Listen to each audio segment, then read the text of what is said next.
Alright, so this is going to start our video off on factoring by grouping. Okay, whenever you're factoring degrees of higher polynomials, so anything over than x squared, if you are only given two terms and it's x squared, you'd be using the difference of two squares.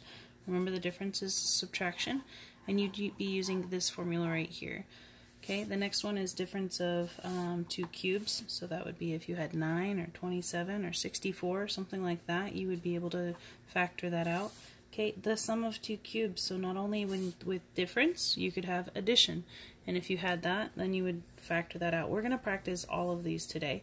Okay, if it had three terms and it was a perfect square trinomial, okay, and that three terms meaning ax squared plus bx plus c, you would factor using one of these two ways. General trinomial, we've been doing that with the quadratic form, using AC method, a lot of different ways. We've spent 2 months working on that. Okay, but now we're going to talk about when we have four terms. So we talked about this on Wednesday a little bit. Okay, but if you had four terms, we're going to factor it out by grouping. Okay, so let's go ahead and take a look, and then at the end, see if any of them can be factored further using either two terms or three terms, to see if there's anything left that you can factor out. Alright, now if we are factoring by grouping, the first thing that we're going to do is factor out the common factor of the first two terms. Okay, so we're going to look at these first two terms right here. Okay, notice how you have an x squared. We're going to go ahead and factor that out. Okay, so go ahead and x squared is going to be factored out only of these two terms. So we're left with x minus 3. Because x to the third divided by x squared is going to give you x. Negative x squared divided by x squared is negative 3. Alright, now looking at these two, we need to go ahead and factor out a term that'll give me a negative number here. So if you just start factoring out a positive 16, I'm going to show you what happens. It becomes negative x plus 3. So we're just looking at factors from both of these, and we would factor it down here. Okay, notice how that's not the same on the inside. So if it's not the same on the inside, we really need to make sure and check the signs. So if you have everything that's the same except for the signs, then you need to make sure you factor a negative number, because positive 48 divided by negative 16 is going to give you a negative 3. Alright, once we have that, then we're going to factor out something in common in the last two terms. Okay, so looking at the first two and the last two, we did that already. Now we're going to factor a common factor in the new terms. So looking at both sides, notice how x minus 3 is the same on both sides. So we're going to factor that out, and it's going to go in the beginning. And what we're left with is x squared minus 16. Okay. Alright, now looking at this, notice how x squared minus 16, if we have a quadratic, we need to see if we can factor it out further. Sometimes we're not going to be able to factor it out, and we'd stop right here. Okay, but in this case, x squared minus 16 is a difference of squares, because this x squared is x squared, and then minus what times what gives you 16, and that would be 4. Alright, so looking at this, this is a difference of squares, so we're going to end up with x minus 4 and x plus 4. And don't forget to bring down your first factor of x minus 3. At this point, factoring, this is factoring. If you're ever asked to solve, okay, you're going to go one step further, and you're going to go ahead and see what each of these equal when you set them equal to 0. So solving really means that x is going to be 3, 4, and negative 4. Okay, now on the graph, remember when we were doing quadratics and we ended up with two binomials and you ended up with 3 and 4? Okay, well now you have another term, and that just means that it's going to intersect the x-axis 3 different times. Let's go ahead and take a look at the graph of this problem itself. Okay, so looking at the graph's going to start off here, go up, cross right here at negative 4, okay, and then it's going to come back down at positive 3 and 4. So this is what the graph is doing with this equation that I typed in. So if I look at that equation, okay, that would be this equation right here, okay, and it's actually crossing the x-axis at 3 different points. Alright, but that's in a future lesson. Today, all I want you to do is stop right here, okay, but this is really tying it together as to what you're really solving for in the future. Alright, that's the only one I'm going to show you on the graph. When we're strictly just factoring and we're looking at the skill, Okay, we're going to look at the first two terms here, which is going to be x squared, and we're left with x plus 7. On this side, we have negative 9. Negative 9 is divisible by both of these two terms, so we're left with x plus 7. Notice how we end up having x plus 7 on both sides. That's perfect. If we end up having that, that means grouping did work. Okay, and we can go ahead and pull that out to the front and factor it out of both terms, and we're left with x squared minus 9. Okay, if you end up with a quadratic, remember you can continue to factor further or check to see if you can factor further. In this case, this is a difference of squares, so it's x minus 3, x plus 3, and the reason for that is x squared. We would end up having a conjugate. These would cancel each other out, and we'd end up with negative 3 times positive 3, which would just be negative 9, and bring down x plus 7. And that's as far as you go for right now. Okay, alright, so let's go ahead and take a look at this. We've got 2 more problems to go. Let's go ahead and take a look at this one. Okay, so look for the greatest common factor between the first two terms. Okay, in this case it's going to be x to the third, so we're going to bring down x plus 7.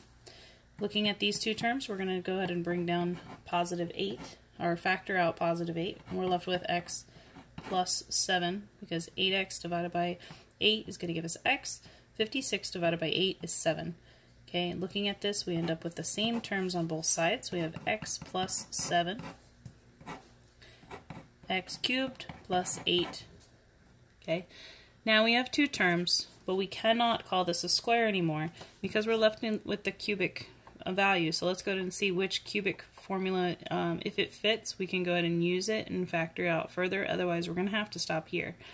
Now, we are dealing with something with the sum, so they're added together. So we're going to go ahead and use the sum of two cubes, check to see if they are a cube. Okay, what squared gives me x squared? Just x squared. What gives me 8 if I, not square it, sorry, x cubed. What gives me 8? It's just going to be 2 times 2 times 2 gives me 8. If you're stuck and you're not quite sure how to find the cube root, or the cube of that, okay, just type in your calculator the cube root of 8 to see if it's a perfect cube, and that would find you would find this value here.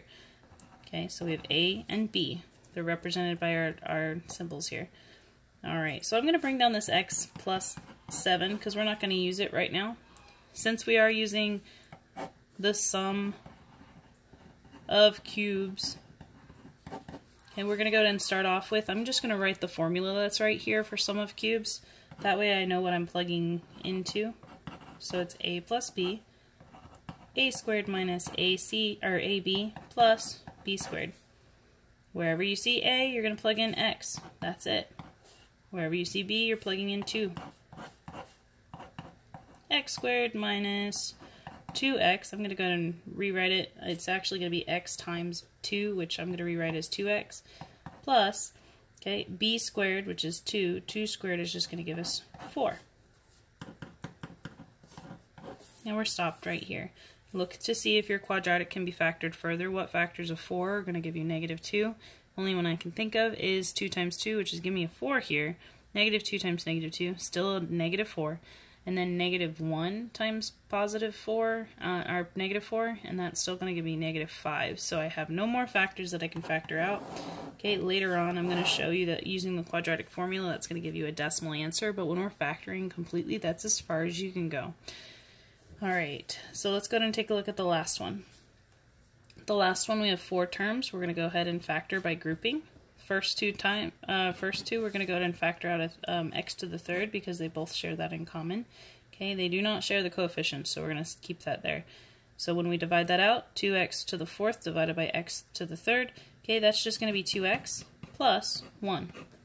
Alright, now we're left with, let's go ahead and look on this side.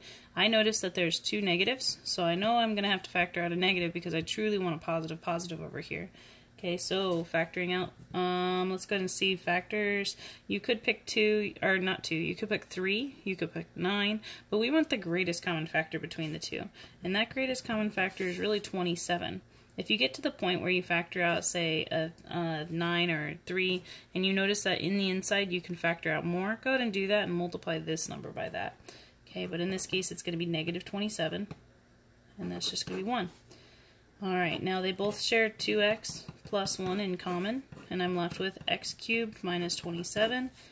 And looking at this, we have a cubic, so let's see if it is a difference. This one's going to be a difference of cubes.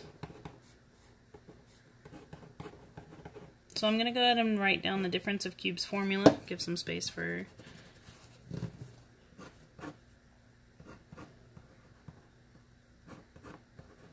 I know I'm going to need a minus b and a squared plus ab plus b squared. Okay, when you have negatives and you start off negative, it continues on to be positive. Looking at this, we have 2x plus 1. Now, I need to determine what a and b are before I get started. So x to the third, what to the third would give me x to the third? Just x. Okay, what to the third would give me 27. If you forget or not quite sure, you could do the cube root of 27, and that would give you 3. 3 times 3 times 3 would give you 27. Alright, so now that I have determined what a and b are going to be, do not look at the negative, because the negative is used already right here. We're only looking at the value of b, so it's not negative 3. When I bring that and put it into the formula, I'm left with x minus 3, okay, because my a term equals x and my b term equals 3. And we're left with x squared plus a times b, which is 3x, plus b squared, which is 3 squared. 3 squared is just going to give me 9. Okay, check to see if you can factor further when you're doing a difference or sum of 2 squares. I can tell you right, or 2 of cubes. Okay, I can tell you right now that that's not going to be factorable once you get to this point, but check. So, what factors of 9 add up to give you 3? Let's check 3 and 3. Nope. 9 and 1 doesn't work. Okay, this is fully factored. Okay, alright. If you have any questions, send me an email. I can answer that back for you, okay? Have a good day.